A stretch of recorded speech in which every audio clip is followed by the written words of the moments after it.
Hey guys, so Joe Kulas here once again for K Tactical, and going to be going over a little bit of the differences between a free float rail system and/or handguard, because they're not all rails, compared to a Delta Ring standard forearm or rail system.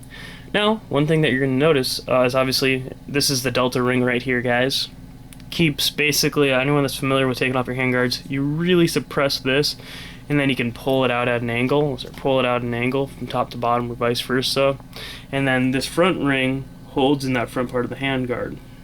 Now, with the free float system, you basically have a weird contraption that takes the area of the, I'll do an install video maybe sometime in the far future, but it basically takes place of your Delta Ring and how it assembles onto the very front of your upper receiver. And with that, you have the part of the rail with it that it connects with it. So basically, you're eliminating with this system. You're eliminating where there's wiggle, believe it or not, even though that these things are mounted with screws and whatnot, and like how it's mounted on there. Like, believe it or not, there's still wiggle up and down, left to right, especially when you're using a front grip. There's not a heck of a lot of wiggle, but there is. Now, the cool thing about free float is exactly that. It's free floating.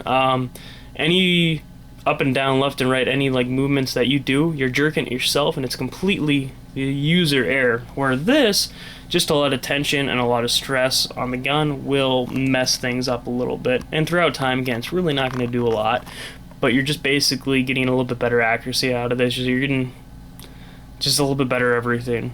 So now besides that, again, you're not putting as much wear on parts. You're not, again, for these style rifles, you're not doing a lot of much of anything because how the weight's distributed.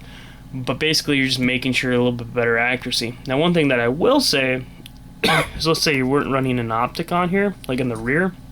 If you only have not a front sight post, but if you had a front flip sight, that distance for, you know, pinpoint shooting for like 100 yards, the amount that you apply on the front grip here, it could definitely matter for pinpoint shooting. So that's one thing to really take into concept if you're not running any sort of optics or anything of that sort. So that's pretty much all there is to it.